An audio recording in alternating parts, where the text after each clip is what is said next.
Welcome to this week's episode of Promising Young Surgeon. Today we have another episode of The New Grand Rounds with Frances Mei Hardin. I wanted them to let me call it Not Your Grandfather's Grand Rounds with Frances Mei, but that one was left on the cutting room floor. So anyway, here we go. This week's episode of The New Grand Rounds with Frances Mei is about distress tolerance skills, how they can be a special weapon for any person, let alone, of course, students, residents, and full-fledged physicians. It's not a matter of how we can completely keep distress out of our lives, because that would really just be a fool's errand to try. There's always going to be stressful situations that arise. But there can be this real sportsmanship and grace to tolerating certain levels of distress, and certainly mastering handling those situations if you are working in healthcare. There's a genuine art to what one of my older attendings used to call taking it in the jaw. And so today I will talk about some distress tolerance skills, which are based in dialectical behavioral therapy by Marsha Linehan, and then ways in which we can improve our own distress tolerance, whether that's in the operating room or for use outside of the operating room as well in your daily life. I'd like to open with a story today. When I was an intern, I joined in on a head and neck surgery case in the operating room, and that's for our head and neck cancer service. There's a surgery called the Salvage neck dissection, and that's where the patient has a history of head and neck cancer, and they did already receive initial primary treatment with radiation therapy, but then the disease has recurred or it's returned, and now the lymph nodes in the neck need to be surgically removed in the operating room. And so, yes, there's just the straightforward neck dissection, which is any time that we take out cervical lymph nodes in that organized fashion. But the salvage, quote unquote, is this known, riskier, higher stakes type of case, because radiated tissue is fibrosed, it's scarred, and frankly, it's damaged. It just doesn't act like normal tissue, and it doesn't handle as well. So as we're working in the case, there's the attending surgeon, there is a mid-level resident as well.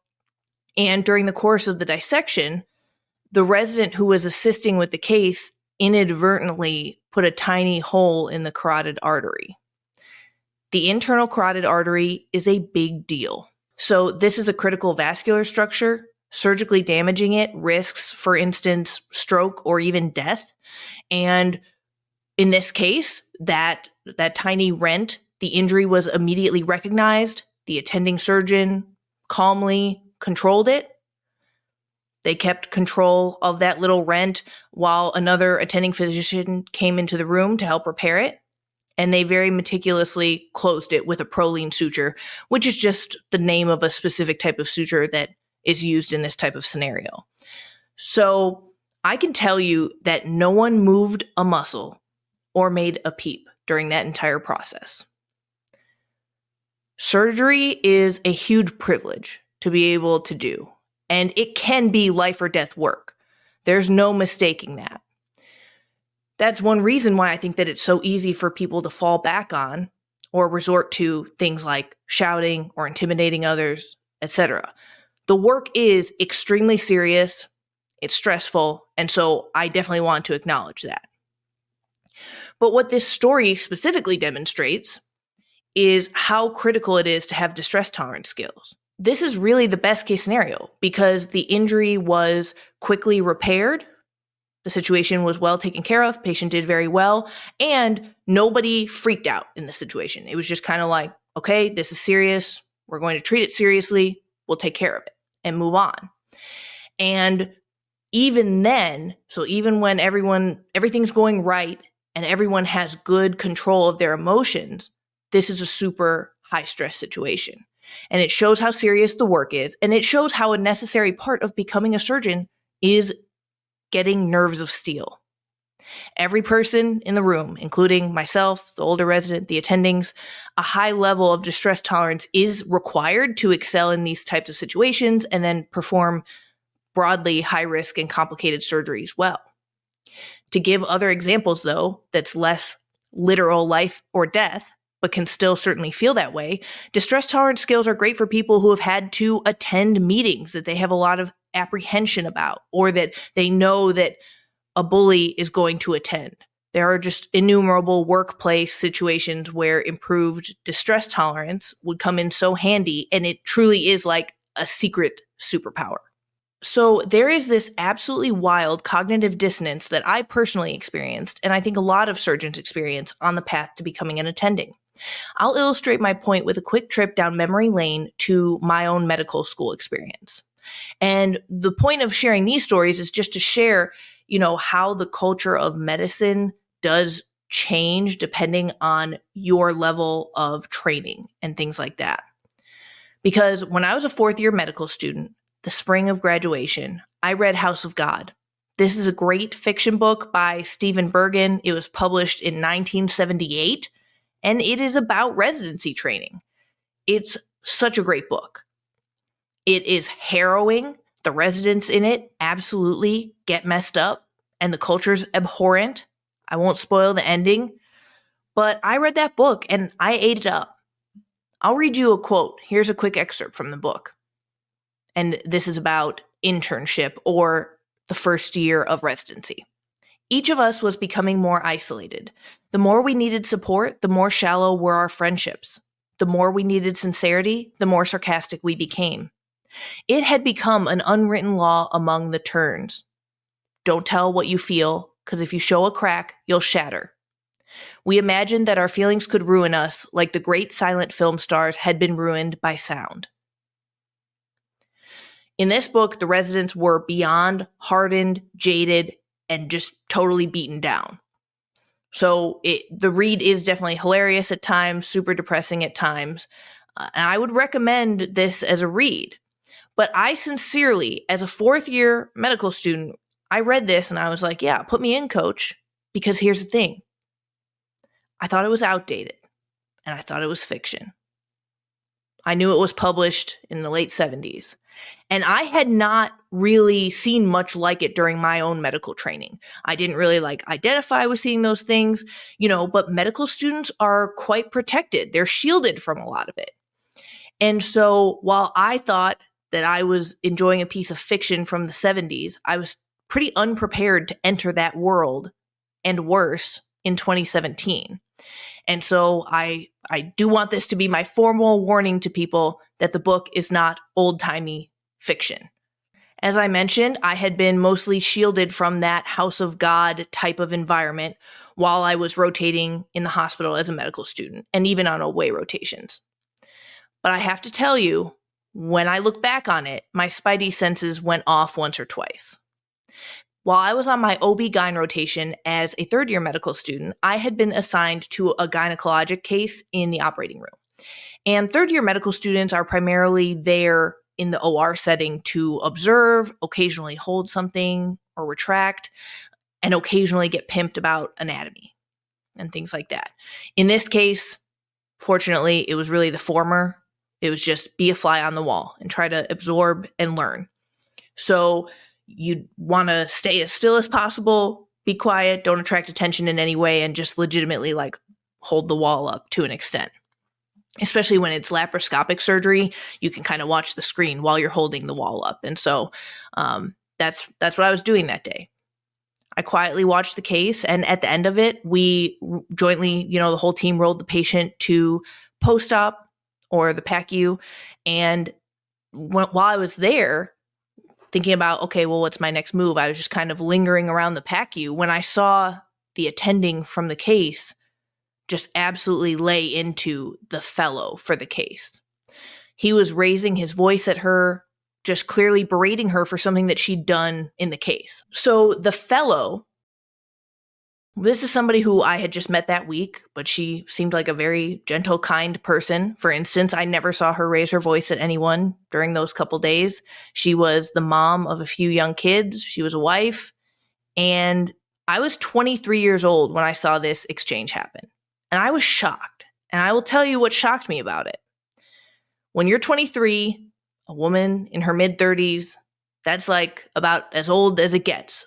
So I was this grown, competent, very articulate woman in her 30s who like supports a family, has excelled her whole life, finished residency. Now she's a fellow. She's just being eviscerated by this old guy publicly at work. And honestly, it did give me pause. I remember seeing that like it was yesterday. Of course, I just quietly watched and then I kept my head down and returned to the next task and went on and completed my medical training. I didn't give it a ton more thought. So there's this interesting thing as a trainee where you start to see certain things, but maybe out of self-protection, you don't think that that will ever become you. Because I can guarantee you that if someone had sat me down and said, "Do you see that woman's life?" That could be you for 5 whole years. It would be like a comic book puff of air where I had been standing, and you would never see me again. That's how quickly I would run from that situation. I would just be like, yeah, no deal. And they could say, well, what if I told you that after working less than minimum wage for those 5 years, then you would get a surgeon's salary? I would still be like, no deal. Because yeah, honestly, as I do this post-mortem on my approaching 10 years of medical training, that was 4 years of medical school and then 5 years of residency training, I cannot totally say that I wasn't warned. But the warnings were just obfuscated, and I was young and hungry, so I blasted right past them. I would definitely advise people today who are looking at this career and kind of making decisions about the right fits for them to really think about what is going to fit their values and their overall goals. Of course, the caveat with everything that I'm discussing, including like the skills for people to use to deal with the people at work who don't have skills, is that I don't think that the onus is just on the student or the trainee or the young physician to take things in the jaw. That would be very off-brand. I don't believe that at all. But that being said, let's switch to reality and practicality. We cannot control other people. We can just control ourselves. So while we continue to work big picture on things like the culture of medicine and surgery and how we train the next generation of doctors, my goal is also to arm people today with these skills so that going to work like this week and next week and so forth will be tolerable and not just totally mentally and spiritually destructive.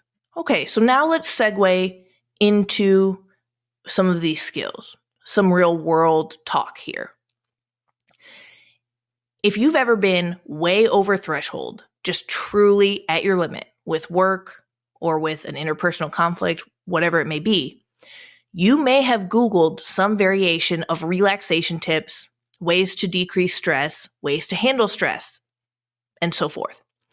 The results typically include some variety of 1, spend time in nature. Go for a walk around the block, look at a tree. 2, listen to music that you like. 3, think positively. And 4, practice yoga or Tai Chi poses, something like that. So not only is that what Google will tell you, but we literally as residents had HR come lecture us once a year on stress management. And those were the tips. I honestly raised my hand when she presented the slide about the music tip to just respectfully ask, what if your favorite song isn't doing it anymore? Like, what if you've been awake for 30 straight hours and the chief resident is yelling at you? They're telling you that you're lazy and totally incompetent. So for that, do you have anything stronger than like the newest Selena Gomez song? Well, first of all, she seemed surprised that anyone was like listening or asking questions and kind of engaging with this talk. And secondly, she just kind of muttered something about taking a bath to relax when you get home and kind of moved on. And if you have not experienced residency, I will tell you that advice could be a little bit misguided in the sense that, she's coming from this standpoint in the lecture where it's as if residents don't walk in the door late at night, many nights, eat half of a granola bar, and then fall asleep on the ground. I have legitimately done that more than once. So what is actually helpful for the OR, or the operating room? And what's interesting about the OR situation specifically is that you cannot leave. So, taking a lap around the block, that is off the table. Writing in your journal to decompress, get your thoughts out in a healthy way, off the table. And often you cannot even control the music. I would love to be a fly on the wall if people break scrub to start doing like Tai Chi or yoga poses to relax. That is also not on the table, because when you are scrubbed in the operating room, sterility, or maintaining like sterile conditions and total cleanliness for safety for the case, that's so crucial. And so you have to keep your hands in a 1 foot by 1 foot area, basically in front of your abdomen.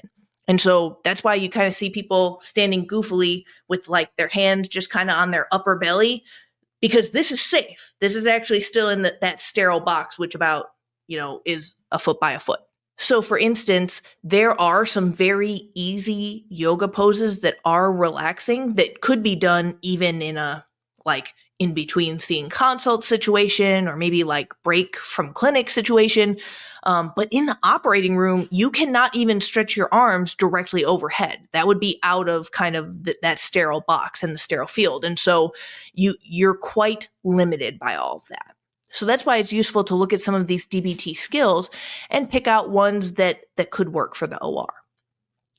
As a brief background, DBT has 4 main pillars, which include mindfulness, distress tolerance, interpersonal effectiveness, and emotional regulation. The mindfulness and distress tolerance skills are acceptance skills, while the interpersonal effectiveness and emotional regulation skills are change skills. In the OR situation, you need acceptance skills. Like for better or for worse, you've decided to become a surgeon, or you're a medical student who needs to get through this rotation to continue their education and to graduate. But regardless, you're in the operating room, and this is that appropriate situation to utilize acceptance skills, because you cannot change the case, the environment in the OR, the vibes in the OR, the team operating, and this is also your daily reminder that you cannot change other people. So today we'll discuss radical acceptance and tip skills. Radical acceptance means accepting the state of things as they are without working to change them. It's kind of the whole "it is what it is" mantra. This involves observing a situation without emotion and acknowledging that some things are simply out of our control. In other words, accept reality as it is without judgment or resistance. So, feeling out of control is just what easily can lead to feelings of emotional distress. 2 tools that can help augment your practice include the half smile and willing hands. Easy to remember, pretty catchy names. Half smile is as straightforward as it sounds, and it can be done anywhere. Curl up the edges of your mouth into a half smile. Your attending won't even know that you're doing it. So it's a great way for you to kind of have enough perspective and distance from the situation to say, okay, I accept this situation. I will do a nice half smile. I will continue to endure. These are things that increase your distress tolerance. And so willing hands can also be done in a variety of positions or circumstances, but it's where you hold your hands with the palms facing up. And this can be done inside the box of sterility if you're scrubbed in and not holding on to something. But it's a physical gesture that's representative of radical acceptance. And, of course, the first time I heard about these, I was very skeptical. But in my own personal experience, they've come in quite handy a couple times. And it's so interesting how even a small physical gesture of acceptance can really change your mindset about the situation. Other examples even include like anchoring, or putting a palm down on a flat surface and anchoring yourself, and kind of that's a way to be present and improve like your mindfulness practice. What if you need a pretty quick response? TIP stands for temperature, intense exercise, paced breathing, and paired muscle relaxation. The tip skills do work very quickly, within seconds to minutes, and they calm the limbic system and decrease your state of emotional arousal. And they're just easy and safe to do in a lot of situations. So in terms of where I see a role for this, especially for the surgeon or the surgical resident or the medical student who's kind of running around and busy both in cases or otherwise, when you are, say, in between cases or moving from one part of the hospital to the other or heading from a consult to clinic or clinic to consult, etc., you can always try temperature with cold water. There are multiple options for this, and they do range from just like splashing cold water on your face in the hospital bathroom, or taking a cold shower, or dunking your face in a bowl of ice water. That works nearly immediately. There's one size up from the kidney basin that sometimes you could find at the hospital, and you could fill that conceivably with some ice and then put cold water in that, and you would have yourself like a nice face dunk. And the vagal reset from that is like quite good. So that's something that, yeah, you can't do it while you're scrubbed in the OR, but you could do it in between cases or something like that. And that's better than having nothing or having no reset. Intense exercise. I think this one's really interesting because if you have the time or ability to fit this in, it also works relatively quickly to provide an adrenaline rush and combats acute distress. So I have literally known surgeons, including attending surgeons, who sprint the stairs near the operating room in between cases. And so if you have a few minutes, you could try that. Obviously, I'm aware for most of us, that does not sound fun. I'm not suggesting it for fun. Like, that's kind of a nightmare. So I'd be like, okay, well, so it's going to be kind of a high stress packed day with OR cases. And then you're saying when I'm not in the OR, I have to be like sprinting on the stairs. But honestly, again, from a physical standpoint and physiologic standpoint, it really can help improve your distress tolerance. And that's what we're talking about inherently. So I have tried it before. If the answer is not sprinting, then just walk up and down a couple of flights of stairs. There's usually a set quite close to the operating rooms. And then the last one I'll go over today is paced breathing. So any controlled breathing technique really can help you regain a sense of control by focusing on your breath. There are variations to controlled breathing, but I like the Navy SEALs box breathing technique. Just because it's really the easiest for me to remember. You know, you hear there's a lot of different numbers for counts of each side of the box, but I like the 4-4-4-4 box. Just because, especially if in acute distress, like I need numbers that are, you know, pretty accessible and easily memorized. So to try box breathing, what you do is step 1, breathe in while counting to 4 slowly, and you feel the air enter your lungs. Step 2, hold your breath for 4 seconds at the top. Step 3, slowly exhale through your mouth for 4 seconds. Step 4, hold your breath for 4 seconds. Repeat steps until you feel recentered. And what's nice about box breathing is that it is a very like non-physiologic pattern of breathing, and it just helps give you, again, that little bit of distance from the situation, the ability to tolerate kind of like any external stressors, as well as a nice distraction. Because you do have to focus to do it, because it's such an unnatural pattern of breathing. Now, I'd love to talk about tips that you can incorporate into your life, both real life and work life outside of the operating room. And these are just like great little pearls that have helped me a lot over the years. First, alternate rebellion. This is a way to be rebellious without being self-destructive. And of course, we love a healthy coping mechanism that also keeps us out of prison.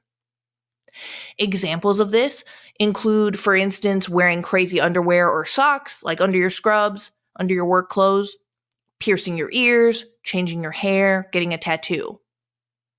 My favorite example, though, is using voodoo dolls. And there is a reason why my brand, Rethinking Residency, its logo is a little voodoo doll wearing a white coat. Like, that's not a coincidence, you guys. In addition to alternate rebellion, something very practical, super helpful, I would say it changed my life. It helped set me down a path where I could take control of and change my life, is learning about cognitive distortions. So, two that I want to bring up today are fallacy of fairness and mind reading, just because I think that they come up a lot in the hospital, certainly for resident physicians, things like that. So the fallacy of fairness is the belief that all things in life should be based on fairness and equality. It can be really easy to make yourself miserable perceiving some slight at work or in the hospital or in class. And one example that I like for, say, surgery residents is that it would be nearly impossible to assign OR cases in a 100% equitably distributed fashion. That's a good one to remember. And, even for medical residents, I would assume that it goes the same way with cases and patients and things like that.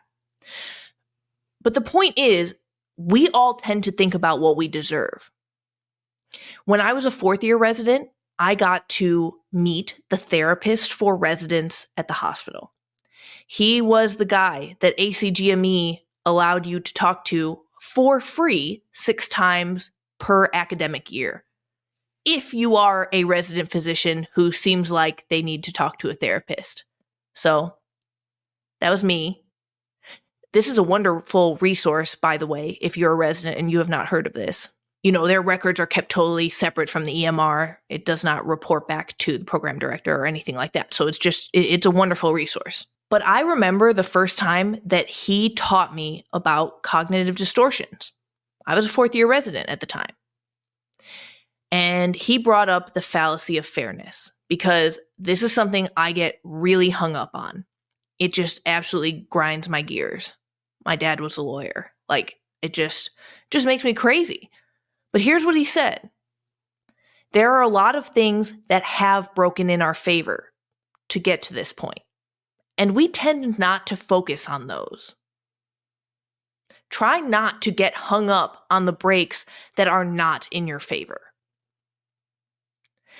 So I really loved that. I think that, like I said, these are the types of things where sometimes we just need someone to help us have better perspective. And certainly, he did that for me. Therapy did that for me. And I loved even this mantra, basically. And my mantra is try not to get hung up on the breaks that are not in your favor, because certainly so many things have broken in our favor to become a physician or surgeon. Okay, and finally, mind reading.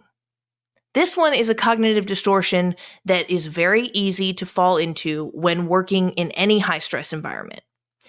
And it's when you interpret an event or a situation negatively without evidence supporting the conclusion. So, let's say someone in the hospital snaps at you. Your mind starts to race about what you could have done wrong. But in reality, most of the time, people are not thinking about you. And the behavior of snapping at you in passing is more about the person doing it and their day than it is about you. And so I think probably a pretty ubiquitous example I would just use is maybe like a consulting service. You're just calling someone on the phone. It is often not a person that you personally know or anything like that. Often it could be even like your first interaction with them, and it's on the phone, it's not in person, and it's under these, diffusely high stress situations, because I'm sure that you are pretty busy. Like most of us stay busy during the day as a resident, and they also are probably very busy. And so, of course, it wouldn't be uncommon that in that setting, like maybe that person hasn't eaten all day or used the restroom in 15 hours.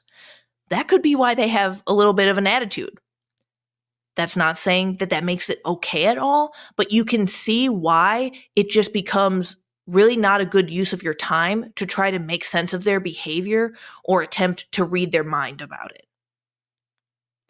I think that a lot of what a resident or really any person in the workplace who especially is in a high stress workplace can do is they can just do all these things to try to lessen their mental load as much as possible.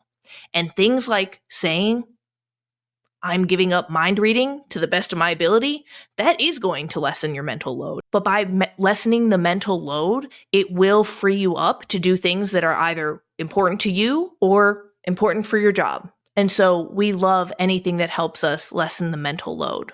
I'm going to do a segment now that is based on a recent Time magazine article that I read. I loved it. It was called How to Respond to an Insult. And so basically, I've taken all of their responses and I'm going to read each one, rate them from 1 star to 5 stars based on a combination of how much I like the vibe and how effective I think they would be in the workplace for a young physician or resident. Hey, flag on the play. Okay, obviously my method's not super scientific, but 3 stars. It might make the other person think that I know about football, which I do not, but it could endear them to me. Thanks, but I'm not accepting unsolicited feedback. 1 star, because you are going to receive an evaluation that says that you are not good at accepting feedback. It is definitely very integral to the game. I would not recommend this one. Are you okay? 4 stars. I've seen this in a lot of different places. It is meant to disarm people and reportedly effective in tense situations. I have not tried it personally yet, in part because I'm not brave enough, but I will keep this one tucked away. I'm sure that it can be effective in the right situation. Could you repeat that? I don't think I heard you correctly. 4 stars. The only reason that it's not a 5 is because I think a lot of the people I worked with in the hospital would just double down and say the insult again, just more loudly. So, situational, but I definitely like what they're getting at with this one. What a wild thing to say out loud. 4 stars. The only reason that I'm not giving a 5 is because I think that if there is any real abuse happening, even verbal abuse, let's say that I'm a 3rd year and I see a more senior 5th year resident berating a 2nd year, then I don't necessarily think that it's enough to just say, what a wild thing to say out loud. Take a stance, because some of the stuff that we hear in the hospital is plain wrong or hateful and definitely unprofessional. So it feels a little bit soft to me. What was your intention with that comment? 5 stars. I will say things like this, and I have said this before, because it is effective. It can also help clear up misunderstandings, because legitimately, you may be misunderstanding the other person. It gives an opportunity for both parties to take a quick pause and check themselves before they wreck themselves. I know you're likely threatened by an educated woman, but ... 1 star. This one's very tough, because what if the person terrorizing people at work is an educated woman? One of the biggest bullies that I knew in residency training was a educated woman, middle-aged. So yeah, this does not always work. Kind of old-timey. I wonder why you feel comfortable saying that to me. 5 stars. This is another version of check yourself before you wreck yourself. I don't get it. Can you explain the joke? 2 stars. I've seen this one around for many years. Personally, I don't love it. It feels lame. It feels like you're phoning it in a little bit. I'm a quite direct person, so it is just not something that I would say. But I can see that it's diplomatic and it definitely would work for someone who is trying to be more indirect. Or maybe they're in a position where the power dynamic forces them to not be able to be direct. Thank you for tuning in to the new Grand Rounds with Frances Mei Hardin. It's a privilege to kick around ideas with you every week on the ways in which medical education gets things right and wrong, and what we can change for the next generation, which starts with changing ourselves. Next week, we will have Dr. Valerie Libby on the podcast to discuss an egg freezing pilot program that was designed specifically for surgery resident physicians, as well as the data on infertility in female surgeons, and her own experience as a surgeon who underwent IVF. Follow me on Instagram at francesmei.md and at rethinkingresidency. Visit my website, rethinkingresidency.com, to learn more about resident physician stories and ways that residents can most effectively navigate the game of residency. I cannot wait to connect with you on the next episode of Promising Young Surgeon.